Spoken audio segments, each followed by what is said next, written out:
In the last lecture, we have started a point internal block diagram of 8085 microprocessor from our chapter microprocessor and organization of 8085 microprocessor. In last lecture, we have discussed about the block diagram of 8085 microprocessor and its essential blocks.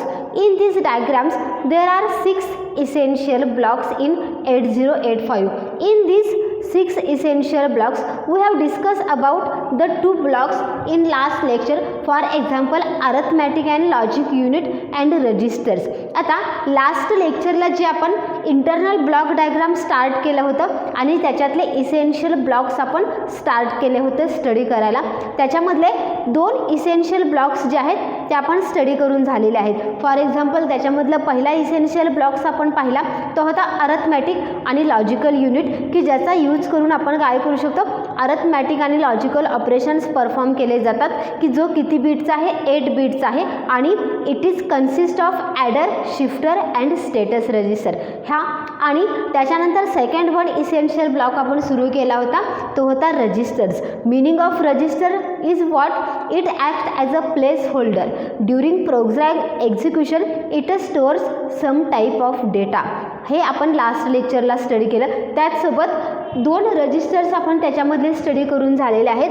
ते आहेत ॲक्युमुलेटर आणि दुसरा होता general purpose register. ॲक्युमुलेटर म्हणजे काय, की जो alphabet त्याच्यासाठी यूज केला जातो, की 8085 मधला जो काही ॲक्युमुलेटर आहे तो किती बीट्स आहे, तर 8 बीट्स आहे. त्याचे फंक्शन्स कोणकोणते आहेत हे आपण पाहिलं. एकदा ओव्हरव्ह्यू सांगते मी तुम्हाला, की ॲक्युमुलेटर हा 8 बीट्स आहे, की ज्याला अरिथमॅटिक आणि लॉजिकल ऑपरेशन्स परफॉर्म केले जातात. त्यावेळेला त्याचा जो रिझल्ट तयार होतो तो कुठं स्टोअर केला जातो, तर ॲक्युमुलेटरमध्ये. आणि या रिझल्टनुसार काय केला जातं, तर फ्लॅग ही सेट केला जातो. त्याच्यानंतर आपण सेकंड टाईपचे रजिस्टर बघितले होते, ते होते जनरल पर्पज रजिस्टर. याच्यामध्ये आपण 6 रजिस्टर्स बघितले. For example register B, C, D, E, H and L. हे जे 6 रजिस्टर्स आहेत, हे 6 रजिस्टर्स किती बीटचे आहेत हो, तर 8 बीटचे आहेत. पण ज्याला हे पेअरमध्ये यूज केले जातात, म्हणजेच B C pair, D E pair आणि एच एल पेअर. या पेअरमध्ये सुद्धा तुम्ही काय करू शकता, हे रजिस्टर यूज करू शकता. ज्याला हे रजिस्टर इन पेअर यूज केले जातात त्याला ते रजिस्टर्स कसे होतात, तर 16 बीटचे.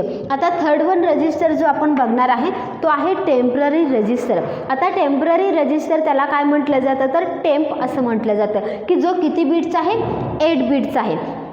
आता हा टेम्पररी रजिस्टर कशासाठी यूज केला जातो, तर ज्याला प्रोग्रामचं एक्झिक्युशन सुरू असतं त्याला ॲज अ टेम्पररी स्टोरेज म्हणून काय केला जातो, ह्या टेम्प रजिस्टरचा यूज केला जातो. फॉर एक्झाम्पल आपण स्वॅपिंगचा एक प्रोग्राम बघितला होता. मग त्या स्वॅपिंगच्या प्रोग्राममध्ये आपल्याला काय करावं लागलं, तर एक टेम्पररी रजिस्टर यूज करावा लागला, की जो थोड्या काळापुरता त्याच्यामध्ये काय केला जातो, डेटा स्टोअर केला जातो. इथं सुद्धा टेम्पररी रजिस्टर कशासाठी यूज केला जातो, तर ज्याला तुम्ही अरिथमॅटिक आणि लॉजिकल ऑपरेशन्स परफॉर्म करता त्याला त्याच्यामध्ये जो काही डेटा आहे तो तुम्हाला टेम्पररी स्टोरेजसाठी काय केला जातो, यूज केला जातो. मग तो डेटा कुठं स्टोअर केला जातो, तर ह्या टेम्पररी रजिस्टर जो आहे त्याच्यामध्ये स्टोअर केला जातो, की जो किती बीट्स आहे, 8 बीट्स आहे. त्याच्यानंतर नेक्स्ट जो आहे तो आहे स्टेटस रजिस्टर. हा स्टेटस रजिस्टर्स खूप इम्पॉर्टंट आहे बघा.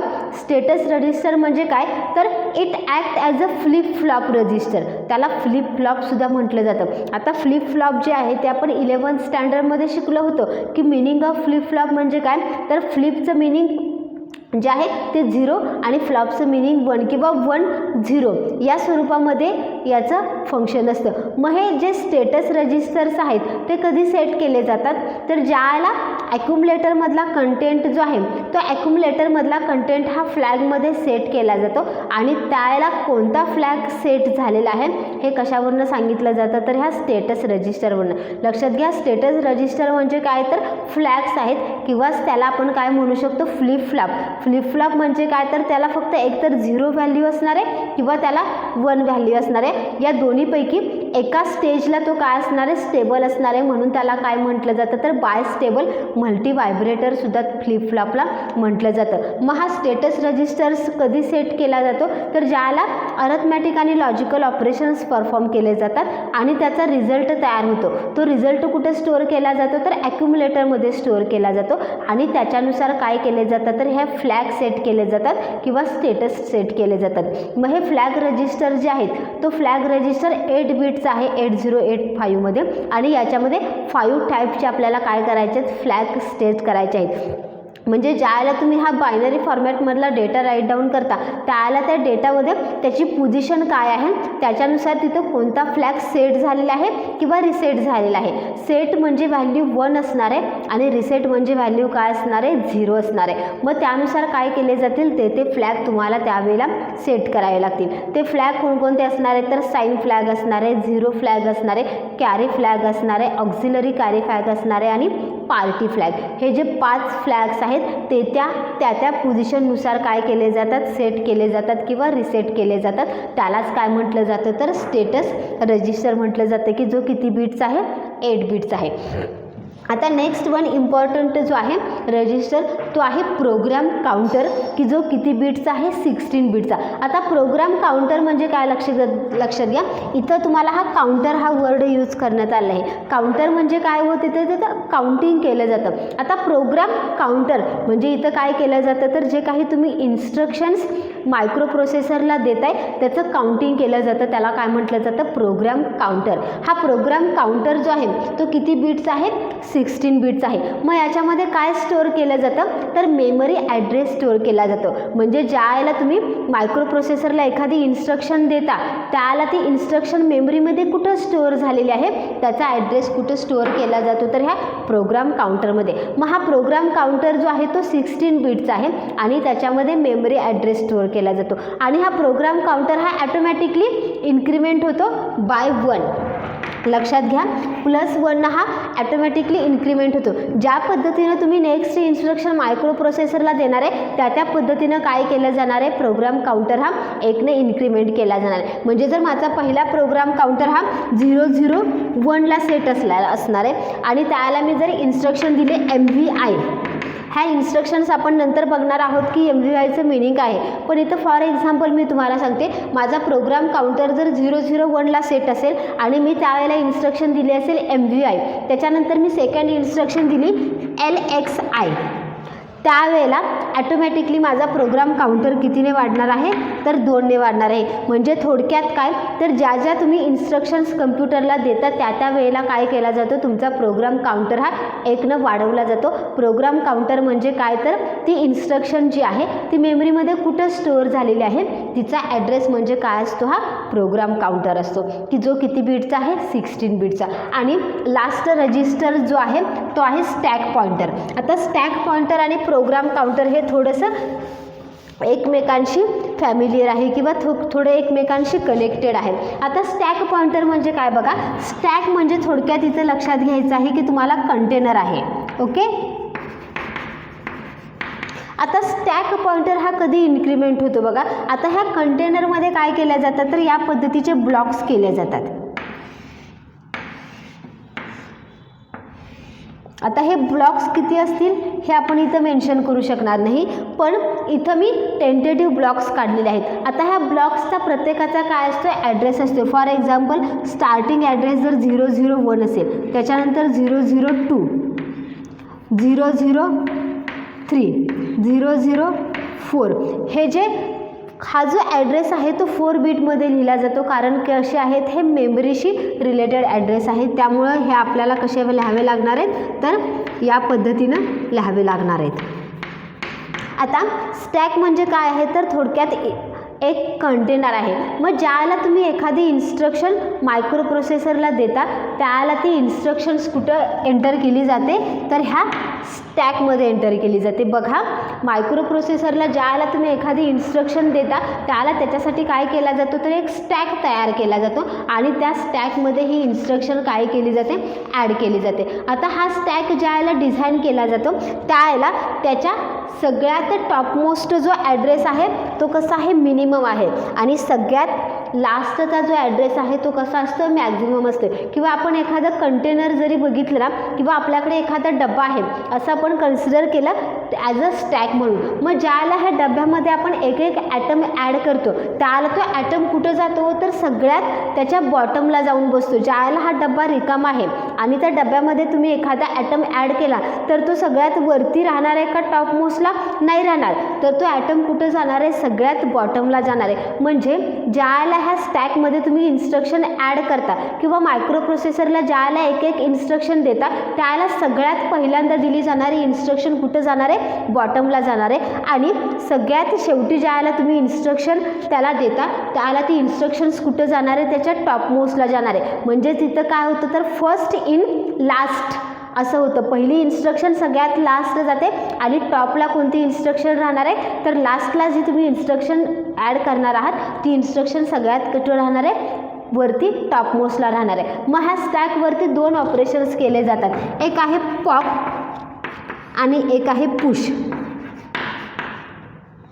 आता पॉप आणि पुश म्हणजे काय बघा, ज्याला तुम्ही याच्यामध्ये इन्स्ट्रक्शन्स ॲड करता त्याला ती इन्स्ट्रक्शन्स कशी जाणार आहे, तर सगळ्यात त्याच्या बॉटमला जाणार आहे आणि तुमचा स्टॅक पॉइंटर जो आहे तो काय केला जाणार आहे, डिक्रीमेंट होत जाणार आहे. जसजशी तुम्ही त्याच्यामध्ये इन्स्ट्रक्शन्स ॲड करत जाणार आहात, पहिली इन्स्ट्रक्शन ॲड केली त्याला स्टॅक पॉइंटर कितीला सेट असणार आहे, 07ला सेट असणार आहे. त्याच्यानंतर ज्याला मी दुसरी इन्स्ट्रक्शन ॲड करते त्याला स्टॅक पॉइंटर माझा 06ला सेट असणार आहे. म्हणजेच काय केलं जातं हो, तिथं तुमचा स्टॅक पॉइंटर हा डिक्रीमेंट केला जातो. परत ज्याला मी इन्स्ट्रक्शन ॲड करते त्याला स्टॅक पॉइंटर 05ला असणार आहे. त्याच्यानंतर ज्याला मी इन्स्ट्रक्शन ॲड करते त्याला 04ला असणार आहे. म्हणजे ज्याला तुम्ही इन्स्ट्रक्शन याच्यामध्ये पॉप ऑफ करताय त्याला तुमचा स्टॅक पॉइंटर काय केला जातो, तर डिक्रीमेंट केला जातो. आणि ज्याला तुम्ही त्याच्यामधून इन्स्ट्रक्शन्स बाहेर काढता त्याला तो काय केला जातो, तर इन्क्रीमेंट केला जातो स्टॅक पॉइंटर. बघा, जर मी सपोज ह्याच्यातून ही इन्स्ट्रक्शन्स बाहेर काढली, आता इन्स्ट्रक्शन बाहेर काढताना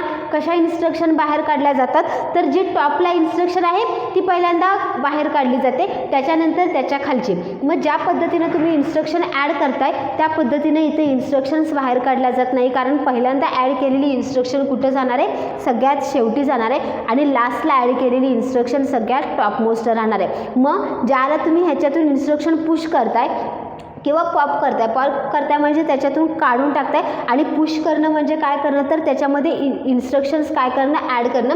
लक्षात घ्या, पुश म्हणजे काय केलं जातं, तर ॲड केलं जातं, आणि पॉपमध्ये काय केलं जातं, तर इन्स्ट्रक्शन रिमूव्ह केली जातं. मग स्टॅक पॉइंटर हा डिक्रीमेंट कधी होणार आहे, तर ज्या वेळेला तुम्ही त्याच्यामध्ये इन्स्ट्रक्शन्स ॲड करत जाणार आहे त्यावेळेला तो स्टॅक पॉइंटर काय होणार आहे, तुमचा डिक्रीमेंट होणार आहे. आणि स्टॅक पॉइंटर इन्क्रीमेंट कधी होणार आहे, तर ज्यावेळेला तुम्ही त्याच्यातून इन्स्ट्रक्शन एक एक बाहेर काढून टाकाल त्याला स्टॅक पॉइंटर तुमचा काय होणार जाणार आहे, इन्क्रीमेंट होत जाणार आहे. लक्षात आलं, पॉप ऑफमध्ये तुमचा स्टॅक पॉइंटर जो आहे तो इन्क्रीमेंट केला जातो. म्हणजेच ज्याला तुम्ही एक इन्स्ट्रक्शन काढली की ऑटोमॅटिक तुमचा स्टॅक पॉइंटर 00ला सेट होणार आहे. म्हणजेच पॉपमध्ये काय रिमूव्ह केल्यानंतर तुमचा स्टॅक पॉइंटर जो आहे तो इन्क्रीमेंट होणार आहे. आणि ज्याला तुम्ही त्याच्यामध्ये इलेमेंट पुश करताय किंवा इन्स्ट्रक्शन्स ॲड करताय त्याला तुमचा स्टॅक पॉइंटर काय केला जातो, डिक्रीमेंट केला जातो. मग लक्षात आलं तुमच्या की जनरल पर्पज रजिस्टर्स कुठले कुठले आहेत, त्याच्यानंतर टेम्पररी रजिस्टर्स कुठले कुठले आहेत, स्टेटस रजिस्टर्स कुठले कुठले आहेत, प्रोग्राम काउंटर किती बिट्स आहे आणि स्टॅक पॉइंटर किती बिट्स आहे. याच्यावरती तुम्हाला पुश आणि पॉप याच्यावरती तुम्हाला एक्झामला क्वेश्चन विचारला जातो की write down push and pop instruction. ह्या ज्या पुश अँड पॉप इन्स्ट्रक्शन्स आहेत त्या आपण इन्स्ट्रक्शन सेटमध्ये बघणार आहोत. त्याला तुमच्या व्यवस्थित लक्षात येईल की पुशनं काय ऑपरेशन केलं जातं आणि पॉपनं काय. पुश म्हणजे काय तर ढकलणे, तिथं काय केलं जातं, इन्स्ट्रक्शन ह्या स्टॅकमध्ये ढकलली जाते, आणि पॉपनं काय केलं जातं, तर ह्या स्टॅकमधून इन्स्ट्रक्शन काय केली जाते, बाहेर काढली जाते. हे दोन्हीही जे रजिस्टर्स आहेत ते कशाशी रिलेटेड आहेत, मेमरीशी रिलेटेड आहेत. त्यामुळे ते रजिस्टर्स किती बिटचे आहेत, तर 16 बिटचे आहेत. आता next third one essential block in micro processor की जो आहे instruction decoder.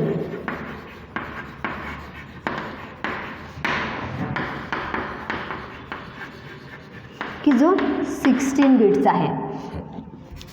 Fourth one essential block जो आहे तो आहे टायमिंग अँड कंट्रोल.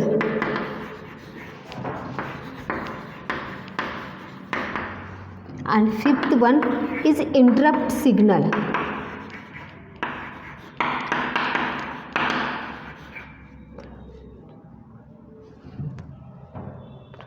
किंवा त्याला इंटरप्ट कंट्रोल असंही म्हटलं जातं.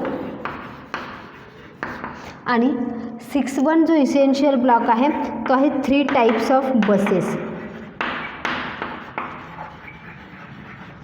आता याच्यामधले आपले स्टडी कुठले कुठले करून झालेले आहेत, तर ALU स्टडी करून झालेला आहे आणि रजिस्टर ब्रीफली स्टडी करून झालेला आहे. आता थर्ड वन जो इंटरनल डायग्राममधला इसेन्शियल ब्लॉक आहे तो आहे इन्स्ट्रक्शन डिकोडर. आता 8085मध्ये इन्स्ट्रक्शन डिकोडर जो आहे तो किती बिट्सचा आहे, 16 बिट्सचा. आता हे इन्स्ट्रक्शन डिकोडरचं काम काय असतं बघा, याच्यामध्ये याच्यासोबतच अजून आपण एक बघितला तो होता इन्स्ट्रक्शन कोडर किंवा इन्स्ट्रक्शन जो सेट आहे तो इन्स्ट्रक्शन सेट आपण याच्यामध्ये पाहिला की ज्याच्यामध्ये इन्स्ट्रक्शन रजिस्टर होतात. जे आपण जर तुम्ही ब्लॉक डायग्राम जर केअरफुली बघितले असेल तर ब्लॉक डायग्राममध्ये एका ठिकाणी इन्स्ट्रक्शन रजिस्टर होता. आता हा इन्स्ट्रक्शन रजिस्टर कशासाठी यूज केला जातो, तोही 16 बिट्सचा आहे. या इन्स्ट्रक्शन रजिस्टरमध्ये ज्या काही तुम्ही मायक्रो प्रोसेसरला इन्स्ट्रक्शन्स प्रोव्हाइड करता त्या कुठं स्टोअर केल्या जातात, तर ह्या इन्स्ट्रक्शन रजिस्टरमध्ये. ज्या पद्धतीनं मेमरी ॲड्रेस स्टोअर करण्यासाठी स्टॅक पॉइंटर आणि प्रोग्राम काउंटर यूज केला जातो, त्याच पद्धतीनं इन्स्ट्रक्शन रजिस्टर एक आहे की ज्याच्यामध्ये इन्स्ट्रक्शन्स काय केल्या जातात, स्टोअर केल्या जातात. मग ह्या इन्स्ट्रक्शन डिकोडरचं फंक्शन काय आहे, तर तो एक एक इन्स्ट्रक्शन काय करत असतो, इन्स्ट्रक्शन रजिस्टरमधून फेच करत असतो आणि त्या इन्स्ट्रक्शनवरती तो काय करत असतो, फंक्शन परफॉर्म करत असतो. It takes instruction from instruction register and decode it. तो काय करत असतो, तर इन्स्ट्रक्शन रजिस्टरमधून एक एक इन्स्ट्रक्शन फेच करत असतो आणि त्याच्यानंतर तो काय करत असतो, डिकोड करत असतो. The output of decoder generated by control signal the register ALU and data adder. आता याचं आउटपुट जे आहे डिकोडरचं ते कशाच्या आधारे जनरेट केलं जातं, तर जे काही आपलं टायमिंग आणि कंट्रोल सेक्शन आहे, त्याच्यानंतर अर्थमॅटिक आणि लॉजिकल युनिट आहे, डेटा ॲडर जो आहे किंवा ॲड्रेस बफर जो आहे, याच्या आधारे तो काय करत असतो, त्याचं आउटपुट जे आहे ते आउटपुट जनरेट करायचं काम करत असतो. त्याच्यानंतर next one important essential block जो आहे तो आहे टायमिंग अँड कंट्रोल सेक्शन. आता टायमिंग अँड कंट्रोल सेक्शनचं फंक्शन काय आहे बघा, it receive signal from instruction decoder to determine the nature of instruction to be execute. आता हा टायमिंग आणि कंट्रोल सेक्शन काय करतो बघा, तर जे काही इन्स्ट्रक्शन डिकोडरपासून त्याच्याकडे सिग्नल्स रिसीव्ह झालेले आहेत आणि त्यांचं नेचर काय आहे त्याच्यानुसार तो काय करत असतो, ते इन्स्ट्रक्शन एक्झिक्यूट करत असतो. आणि मायक्रो प्रोसेसर जो आहे तो मायक्रो प्रोसेसरच्या ऑल पार्ट्सला तो काय करत असतो, ते सिग्नल्स जे आहेत ते रिसीव्ह करायचं काम करत असतो किंवा ते सिग्नल सेंड करायचं काम करत असतो. म्हणजे थोडक्यात काय, तर प्रत्येक इन्स्ट्रक्शनसाठी टायमिंग किती लागणार आहे, त्याच्यावरती मायक्रो प्रोसेसरला किती वेळ द्यायचा आहे आणि त्याचं कंट्रोलिंग कसं करायचं, हे सगळे जे सिग्नल्स आहेत ते जनरेट करायचं काम कुठं केलं जातं, ह्या टायमिंग अँड कंट्रोल सेक्शनमध्ये. त्याच्यानंतर नेक्स्ट इसेन्शियल ब्लॉक जो आहे तो आहे इंटरप्ट कंट्रोल. हा इंटरप्ट कंट्रोल जो बॉक्स आहे किंवा इंटरप्ट कंट्रोल जो ब्लॉक आहे तो सगळ्यात इसेन्शियल मायक्रो प्रोसेसरमधला ब्लॉक आहे. जे काही इंटरप्ट सिग्नल जनरेट करायचं काम केलं जातं ते कुठं केलं जातं, तर इंटरप्ट कंट्रोल लाईनने हे काम केलं जातं. आता इंटरप्ट सिग्नल जनरेट करणं म्हणजे काय करणं, तर ज्यावेळेला मायक्रो प्रोसेसरचं एक्झिक्युशन सुरू असतं त्यावेळेला तुम्ही मधूनच एखादी जर की प्रेस करत असाल तर त्या ठिकाणी काय केलं जातं, हे इंटरप्ट सिग्नल जे आहेत ते इंटरप्ट सिग्नल तिथं तयार केले जातात. मग हे जे इंटरप्ट सिग्नल आहेत ते कंट्रोल करायचं काम किंवा कॅरी करायचं काम कोणाचं असतं, तर ह्या इंटरप्ट कंट्रोल जो युनिट आहे त्याचा आहे. आणि लास्ट वन जे आहे ते आहे 3 टाइप्स ऑफ बसेस. आता या 3 टाइप्स ऑफ बसेसवरती तुम्हाला एक्झामला क्वेश्चन विचारला जातो. बघा, ह्या 3 टाइप्सच्या ज्या बसेस आहेत त्या मोस्ट इम्पॉर्टंट आहेत. याच्यावरती एक्झामला तुम्हाला डायरेक्टली शॉर्ट नोट विचारली जाते की right a short note on 3 types of buses. आता या 3 टाइप्स ऑफ बसेस ज्या आहेत ते कोणकोणते आहेत आपण बघूया. त्यातली पहिली बस जी आहे ती आहे डेटा बस. सेकंड वन बस जी आहे ती आहे ॲड्रेस बस. आणि थर्ड वन जी बस आहे ती आहे कंट्रोल बस. या 3 टाईपच्या बसेस मोस्ट इम्पॉर्टंट आहेत, याच्यावरती तुम्हाला क्वेश्चन विचारला जातो. आता त्यातली पहिली बस बघूया आपण, डेटा बस. आता ज्याला आपण 8085 मायक्रो प्रोसेसर बघतो त्याला त्याचे फीचर्ससुद्धा आपल्याला राईट डाऊन करायचे आहेत. मग याच्यामध्ये बघत असताना याच्यामधली डेटा बस जी आहे ती किती बीटची आहे हो, तर 8 बीटची याच्यामध्ये डेटा बस आहे. हे त्याचं पहिलं फीचर आहे. त्याच्यानंतर ही डेटा बस कशी आहे तर बाय डायरेक्शनल आहे.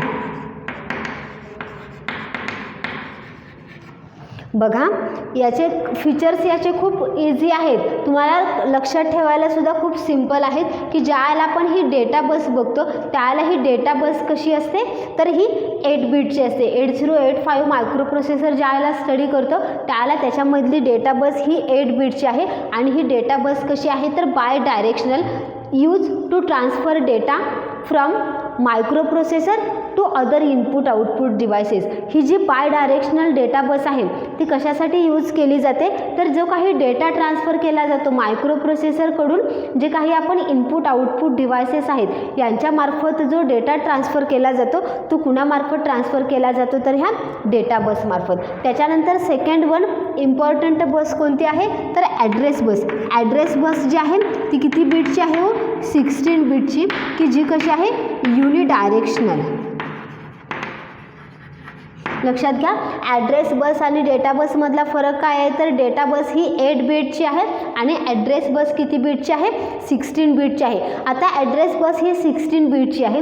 नेक्स्ट तिचं फीचर काय आहे तर ती कशी आहे युनिडायरेक्शनल आहे. युनिडायरेक्शनल म्हणजे काय तर ती फक्त मायक्रो प्रोसेसरकडून निघते आणि जो काही त्याला डेटा दिलेला आहे त्या डेटापर्यंत ती जाऊन पोचते. किंवा ही बस कशासाठी वापरली जाते तर ॲड्रेस कॅरी करण्यासाठी. डेटा बस ही डेटा कॅरी करण्यासाठी वापरली जाते आणि ॲड्रेस बस कशासाठी वापरली जाते तर ॲड्रेस कॅरी करण्यासाठी, की जी मायक्रो प्रोसेसरकडून निघते आणि जो ॲड्रेस असेल त्या ॲड्रेसपर्यंत ती काय करते जाऊन पोचते. त्याच्यानंतर थर्ड जी बस आहे ती आहे कंट्रोल बस, की जी काय करत असते control signal generates. It generates control signal. जे काही कंट्रोलिंगचं काम आहे म्हणजे ज्याला हा डेटा एका डिव्हाइसकडून दुसऱ्या डिव्हाइसकडे ट्रान्सफर केला जातो त्याला त्याच्यावरती कंट्रोल असणं गरजेचं आहे. आपण पाहिलं की ज्याला आपण जेनेरिक मायक्रो कम्प्युटरची डायग्राम बघितली त्याला तिथं काय होतं तर एक कीबोर्ड इंटरफेस होता. तो कीबोर्ड इंटरफेस काय ॲक्ट होतो तर कंट्रोल म्हणून सुद्धा ॲक्ट होतो. कारण जर तिथं कीबोर्ड इंटरफेस नसेल तर ज्या काही तुम्ही इन्स्ट्रक्शन देणार आहे त्या डायरेक्ट मायक्रो प्रोसेसरपर्यंत जाऊ नयेत, त्याच्यासाठी तिथं कीबोर्ड इंटरफेस तयार केला आहे की जेणेकरून मायक्रो प्रोसेसरचं स्पीड आणि युजरनं जे काही इन्स्ट्रक्शन ॲड केलेले आहेत त्याचं स्पीड मॅच करण्यासाठी तिथं काय केला जातो कीबोर्ड इंटरफेस ॲक्ट केला जातो. इथं सुद्धा कंट्रोल लाईन्स म्हणजे काय किंवा कंट्रोल बस म्हणजे काय तर की ज्या वेळेला हा डेटा ट्रान्सफर केला जातो त्याला तो डेटा प्रॉपरली ट्रान्सफर व्हावा. काही डेटा हा काही काळापुरता सस्पेंड करता येतो ट्रान्सफर करण्यासाठी किंवा त्याचं एक्झिक्युशन थांबवता येतं. मग जे काही हे सगळं कंट्रोलिंगचं काम आहे हे कंट्रोलिंगचं काम कोण करत असतं तर कंट्रोल बसमधून त्याचे कंट्रोलिंगचे सिग्नल्स जे आहेत ते जनरेट केले जातात आणि तो डेटा काय केला जातो तर कंट्रोल केला जातो. लक्षात आलं की ही इंटरनल ब्लॉक डायग्राम जी आहे जी 8085चे त्याचे 6 इसेन्शियल ब्लॉक्स कुठले कुठले आहेत. अरिथमॅटिक लॉजिकल युनिट की ज्याच्यावरती तुम्हाला 3 मार्क्सचा क्वेश्चन विचारला जातो की ज्याच्यामध्ये तुम्हाला ALUची डायग्राम आणि त्याचे रिलेटेड फंक्शन्स हा तुम्हाला तिथं 3 मार्क्सचा क्वेश्चन विचारला जातो. त्याच्यानंतर रजिस्टर्स आपण पाहिलं. रजिस्टर्समध्ये पहिला रजिस्टर होता ॲक्युम्युलेटर की ज्याच्यावरती तुम्हाला 3 मार्क्सचा क्वेश्चन विचारला जातो की ज्याच्यामध्ये ॲक्युम्युलेटरचे जे काही फंक्शन्स आहेत किंवा त्याच्या कॅरेक्टरिस्टिक्स तुम्हाला राईट डाऊन करायचे आहेत. त्याच्यामध्ये आपण नंतर जनरल पर्पज रजिस्टर स्टडी केले. थर्ड वन मेन ब्लॉक याच्यामधला इन्स्ट्रक्शन डिकोडर की जो इन्स्ट्रक्शन डिकोड करायचं काम करतो. फोर्थ वन जो आहे टायमिंग अँड कंट्रोल सेक्शन की ज्याच्यामध्ये जे काही तुमचे सिग्नल्स जनरेट केले जातात ते प्रॉपर टायमिंगने एक्झिक्यूट करायचं काम केलं जातं. इंटरप्ट कंट्रोलमध्ये इंटरप्ट सिग्नल्स जनरेट केले जातात. आणि 6 जो पाहिला तो होता 3 टाइप्स ऑफ बसेस, की याच्यावरती तुम्हाला डायरेक्टली शॉर्ट नोट विचारली जाऊ शकते की right a short note on 3 types of buses. त्याच्यामध्ये डेटा बस, ॲड्रेस बस आणि कंट्रोल बस. इथं आपला इंटरनल ब्लॉक डायग्राम जो पॉईंट आहे 8085चा हा इथं फिनिश होत आहे. नेक्स्ट याच्यामधला आपण इसेन्शियल पॉईंट बघणार आहोत या चॅप्टरमधलाच. ह्या बसचीच रिलेटेड आहे, ते आहे मल्टिप्लेक्स्ड डेटा ॲड्रेस बस, की ज्याच्यावरती तुम्हाला 3 मार्कचा क्वेश्चन विचारला जातो. Multiplex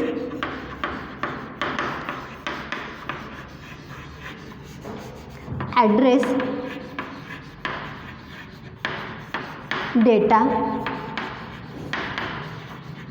bus in 8085. आता मल्टिप्लेक्स्ड ॲड्रेस डेटा बस म्हणजे काय पहिल्यांदा लक्षात घ्या. आता ॲड्रेस बस आणि डेटा बस हे तुमचं क्लिअर झाले असेल की ॲड्रेस बस म्हणजे काय आणि डेटा बस म्हणजे काय. ज्याला तुम्हाला डेटा कॅरी करायचा असेल त्याला डेटा बस वापरली जाते की जी 8 बिटची आहे, आणि ज्याला तुम्हाला ॲड्रेस कॅरी करायचा असेल त्याला ॲड्रेस बस वापरली जाते की जी 16 बिटची आहे आणि युनिडायरेक्शनल आहे. आता ज्याला तुम्ही multiplexed address data bus use करताय त्याला त्याचं मिनिंग बघा. याच्यावरती तुम्हाला जो क्वेश्चन विचारला जातो तो कसा असतो बघा.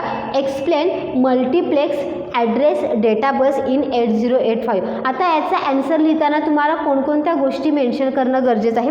पहिल्यांदा तुम्हाला मेन्शन करता आलं पाहिजे की data bus is 8 bit, that is D0 to D7.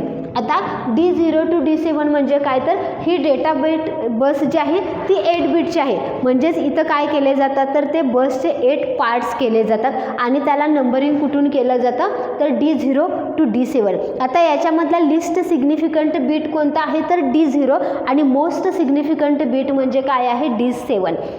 List significant bit म्हणजे काय तर सगळ्यात सुरुवातीचा जो बीट असेल किंवा सगळ्यात स्मॉलेस्ट बीटचा ॲड्रेस काय असतो D0 आणि मोस्ट सिग्निफिकंट म्हणजे सगळ्यात मोठ्या बीटचा ॲड्रेस काय आहे D7. आता डेटा बस ही 8 बीटची आहे, that is from 80 to 87. It is unidirectional.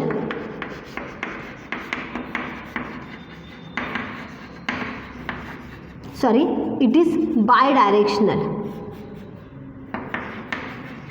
Okay. त्याच्यानंतर नेक्स्ट पॉईंट याचा काय येणार आहे. आता हे झालं डेटा बसशी रिलेटेड. नेक्स्ट पॉईंट आपला काय येणार आहे तर ॲड्रेस बस. आता ॲड्रेस बस ही किती बीटची असते हो, आत्ताच आपण शिकलो. Address bus is 16 bit.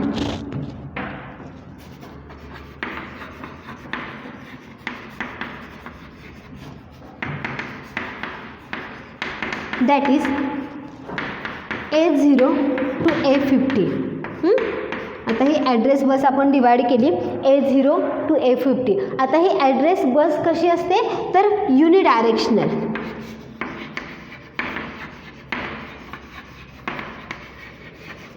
हा नेक्स्ट पॉईंट. आता मल्टिप्लेक्स्ड बसचं मिनिंग काय लक्षात घ्या. मल्टिप्लेक्स्ड बस म्हणजे काय तर ही जी ॲड्रेस बस आहे की जी 16 बीटची आहे ही काय केली जाते 2 पार्टमध्ये डिवाइड केली जाते. त्याचा एक पार्ट जो तयार होतो तो कोणता तयार होतो बघा.